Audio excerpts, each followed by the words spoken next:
लोकप्रिय हिंदी कहानियाँ देखने के लिए चैनल को सब्सक्राइब कर ले और बेल आइकन को भी दबा ले ताकि मैं जो भी कहानी बनाऊँ वो आसानी से आप तक पहुँच सके। लाडो चिड़िया अपने 3 बच्चों के साथ अपने घर में रहती थी। एक दिन तीनों बच्चे माँ से कहकर बाहर जाने की जिद करने लगते हैं। देखो बच्चों, तुम लोग बाहर कभी नहीं गए हो, इसलिए मुझे तुम्हारी चिंता रहेगी। मैं तुम्हें जाने से मना नहीं कर रही हूँ, लेकिन थोड़ी देर में ही खेलकर वापस आ जाना और ज़्यादा दूर भी नहीं जाना। अब तुम लोग जाओ। लाडो चिड़िया कभी भी इससे पहले अपने बच्चों को बाहर खेलने के लिए अकेले नहीं भेजी थी, इसीलिए उसे चिंता रहती है। बच्चों को भेजने के बाद लाडो चिड़िया घर के काम में व्यस्त हो जाती है, लेकिन उसे मन ही मन अपने बच्चों की चिंता भी सता रही होती है। काम खत्म कर फिर से वह बच्चों को बाहर देखने आती है, लेकिन बच्चे कहीं भी नज़र नहीं आते। वह बहुत चिंतित हो जाती है। अब शाम होने को आए। बच्चों, कहाँ हो तुम सब? जल्दी आ जाओ, मौसम कितना ख़राब हो गया है, बारिश हो रही है, इतना अंधेरा भी हो गया है। कहाँ गए होंगे मेरे बच्चे?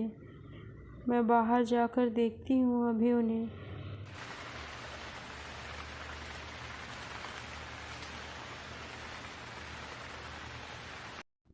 मौसम इतना ख़राब होता देख लाडो बहुत डर जाती है, घबरा जाती है।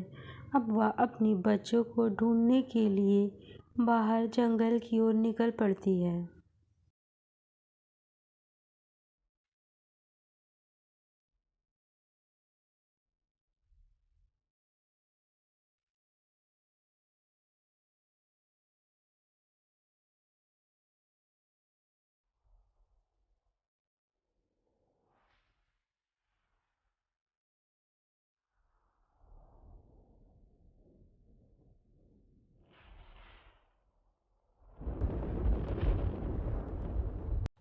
बहुत ढूंढने के बाद लाडो को तीनों बच्चे मिल जाते हैं। वो जंगल में एक पेड़ के नीचे छिपे होते हैं और माँ को देखते ही रोने लगते हैं।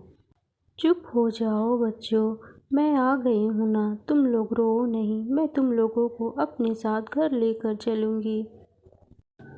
लाडो अब तीनों बच्चों को अपने साथ घर लेकर चली आती है।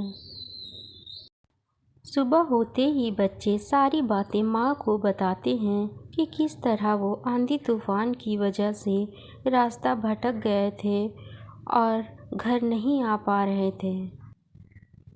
अब बच्चों, तुम लोग चिंता मत करो, तुम लोगों को कुछ नहीं होगा, मैं हूँ ना, मैं तुम्हारे लिए कुछ खाने का लेकर आती हूँ। इतना कहकर लाडो बच्चों के लिए खाना लाने चली जाती है।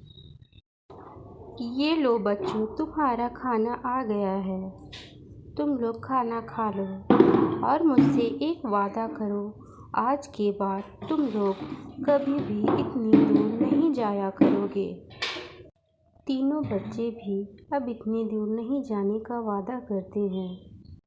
अब लाडो भी सुकून की सांस लेती है कि उनके तीनों बच्चे सही सलामत उसके पास हैं। अब सभी लोग साथ मिलकर खाना खाते हैं और खुशी खुशी अपने जीवन में रहने लगते हैं।